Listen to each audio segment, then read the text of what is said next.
Capítulo 471. Tique. Os arrepios na pele de Klein surgiram incontrolavelmente quando ele olhou para a bela jovem com seus olhos enevoados e sobrancelhas franzidas. Os arrepios eram distintos e acompanhados de suor frio. Nesse momento, sentiu como se tivesse retornado a Tingen, de volta à companhia de segurança Espinho Negro, e estava prestes a ativar sua visão espiritual para observar Megose e o bebê em seu ventre. O medo que resultou de seu instinto era tão claro que parecia uma mão gigante apertando seu coração com força. Ele finalmente entendeu que a coisa que interferia com a névoa cinza e suas adivinhações não era um artefato selado de grau 0 ou um item místico do mesmo nível. Havia algo ainda mais aterrorizante escondido dentro do corpo de Trice. O símbolo do Apocalipse, a demônia primordial. Não, ela ainda não é a demônia primordial. Caso contrário, eu já teria perdido o controle apenas por estar junto com ela, virando um monte de carne podre se contorcendo. Ela está em um estado muito estranho. As sobrancelhas de Trice se franziram quando seus olhos recuperaram o foco. Enquanto ela olhava para Klein, que não ousava se mexer, gentilmente levantou a mão direita, permitindo que seu dedo branco e fino deslizasse lentamente para baixo do lado de seu corpo. Com um pouco de dor, sedução e malícia, ela riu e disse: "Se você puder informar os falcões noturnos, os punidores mandatários e a mente coletiva da maquinaria sobre este assunto, e eu te encontrar antes que eles me prendam, eu não me importo de deixar você saber o que é o verdadeiro prazer." O olhar de Klein subconscientemente seguiu o movimento de seus dedos, e todos os tipos de detalhes alucinantes surgiram em sua mente. Não são considerados grandes, mas são bem firmes. O que estou pensando? O que estou olhando? São esses os poderes sedutores de uma demônia do prazer? Ignorar o fato de que você já foi um homem, mesmo que fosse uma verdadeira dama, sem ter cometido muitos crimes hediondos no passado para diminuir a rejeição psicológica que tenho, eu não ousaria. Se você despertasse repentinamente como a demônia primordial, nem mesmo o louco poderia lidar com isso. Klein suspirou silenciosamente, ergueu a cabeça, olhou para o teto de madeira da carruagem e disse: "Beyonder de sequência intermediária, teria a capacidade de escapar da perseguição da família real? Acho que eles já descobriram que algo está errado e estão prestes a agir." Trice sentiu-se um tanto presunçosa por Klein não ousar olhar diretamente para ela.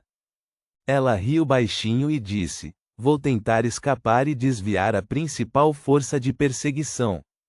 Embora os restantes ainda sejam muito poderosos, não é impossível lidar com eles. Acredito que você lutará com todas as suas forças pelo bem de sua própria vida. Você tem uma grande esperança." Com isso, sua figura desapareceu rapidamente, como se alguém a tivesse limpado com um pano. Isso era diferente de Sharon, pois não era um retorno ao estado espectro normal, mas uma forma direta de invisibilidade. Bam! A porta da carruagem se abriu e depois se fechou.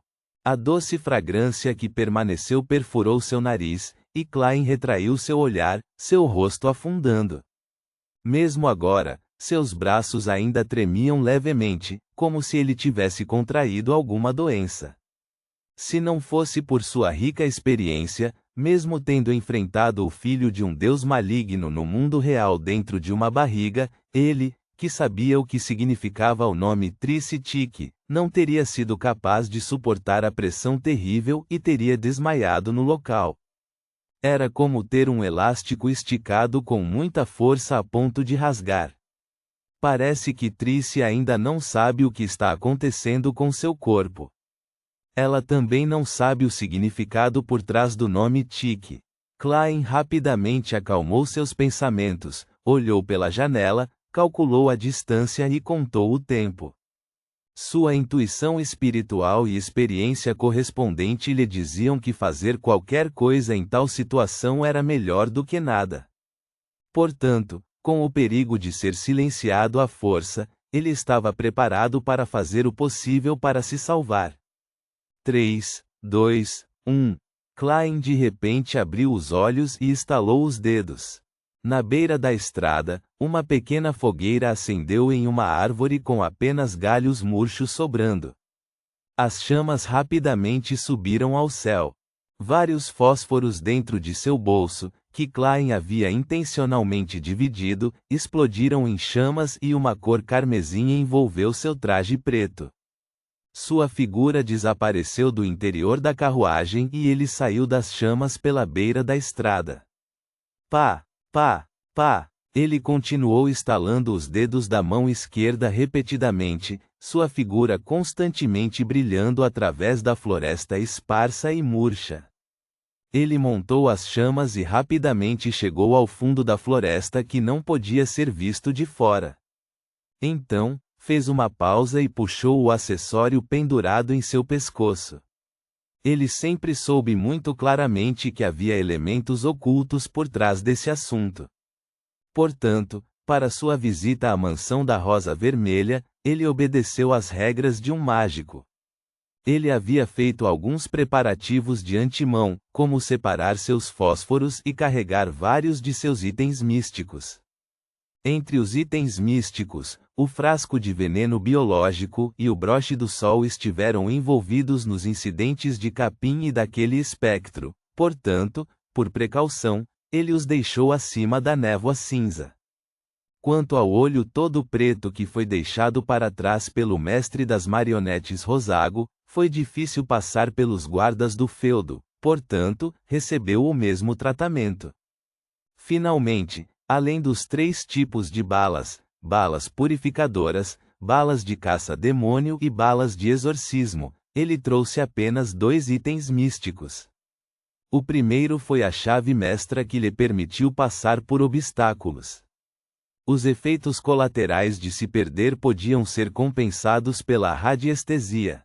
Além disso, parecia uma chave comum, por isso não era facilmente descoberta.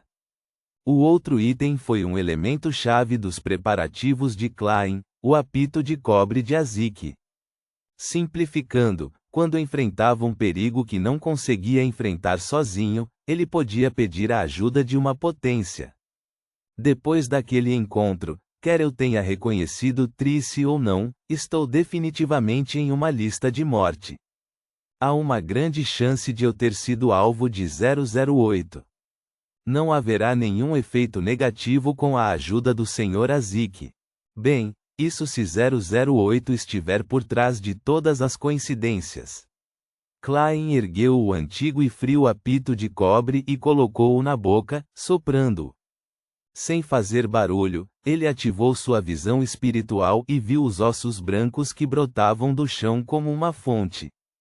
Ele viu o mensageiro gigante de quase 4 metros de altura tomando forma. Ele abaixou a cabeça e olhou para ele com as órbitas queimando com chamas negras. Aquele corpo enorme dava a Klein uma sensação de segurança. Ele pegou a caneta e o papel que carregava consigo e escreveu uma palavra: socorro. Em seguida, dobrou o papel e o enfiou na palma da mão do mensageiro. Depois que o mensageiro desapareceu, ele guardou o apito de cobre, deliberadamente colocou uma postura de oração e rapidamente entoou o nome honroso de O Louco. Honorável Senhor Louco, minhas investigações deram frutos. A mulher pela qual o príncipe Edessac se apaixonou é a bruxa Trice da seita da Demônia. Ela já avançou para a Demônia do Prazer e os escalões superiores mudaram seu nome para Trice Tique. Depois de fazer rapidamente o relatório, Klein não se preocupou em esconder sua identidade, e imediatamente deu 4 passos no sentido anti-horário para passar por cima da névoa cinza. Então, recuperou as cenas dele rezando e jogou na estrela carmesim que simbolizava a senhorita Justiça. Ele tentou o seu melhor para fingir um tom de zombaria e acrescentou de uma forma arrogante que era congruente com o estilo de O Louco: Tique, esse é o verdadeiro nome da demônia primordial. Depois de fazer tudo isso, Klein voltou imediatamente ao mundo real, pronto para fugir para salvar sua vida. Ele tinha dado apenas alguns passos quando seus olhos de repente se iluminaram. Ele subconscientemente levantou a cabeça e viu vários meteoros queimando com chamas furiosas caindo do céu, rasgando o céu e envolvendo toda a floresta. Naquele momento, a luz escarlate brilhou nos olhos de Klein, dando-lhe uma sensação de indomável. Ele nunca esperou que a pessoa que ele enfrentasse enviaria meteoritos do céu para silenciá-lo. Reticências. Em um caderno amarelado, uma pena aparentemente comum escreveu: por razões desconhecidas e inexplicáveis, a chuva de meteoros da Lasky chegou ao planeta 2 dias antes. Uma parte deles pousou na floresta onde o detetive Sherlock Moriarty estava escondido. Sim, acabou de acontecer.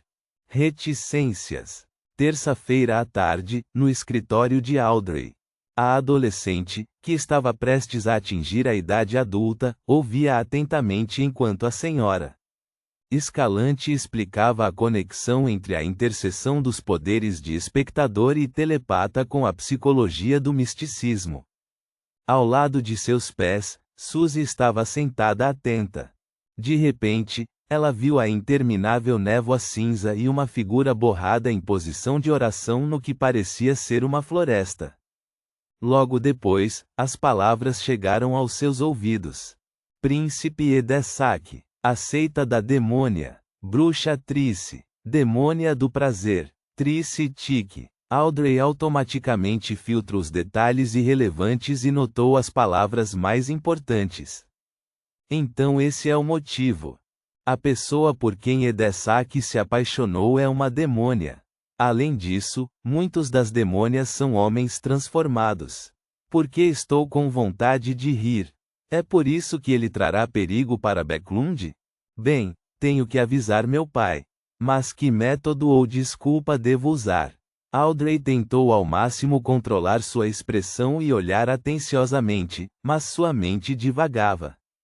Nesse momento, ela viu o senhor louco sentado calmamente na ponta da longa mesa de bronze.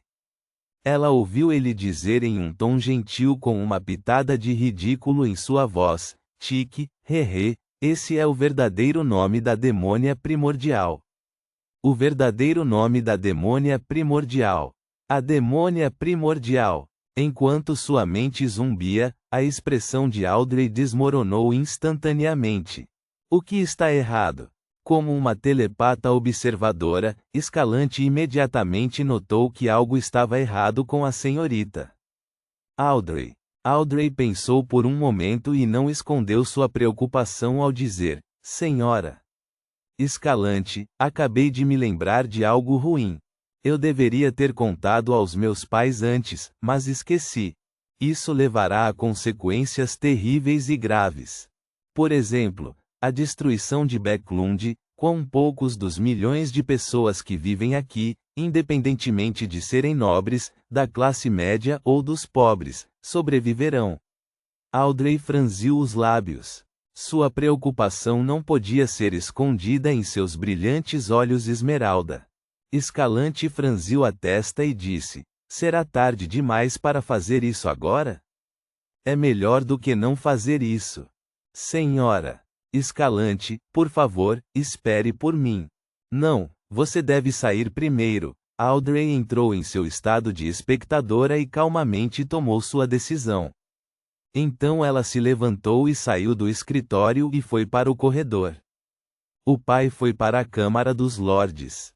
Só a mãe está em casa. Mas o que devo dizer? Audrey franziu ligeiramente a testa. Ela não diminuiu a velocidade, nem aumentou o ritmo. Ao lado dela estavam sua empregada pessoal e sua cachorra enorme, Suzy. Aos poucos, ela teve uma ideia. Quando chegou na sala onde estava sua mãe, ela já havia se decidido. Respirando levemente, Audrey sentiu uma sensação incomum de afundamento em seus ombros. Então, sem hesitar, ela bateu na porta. Ponto.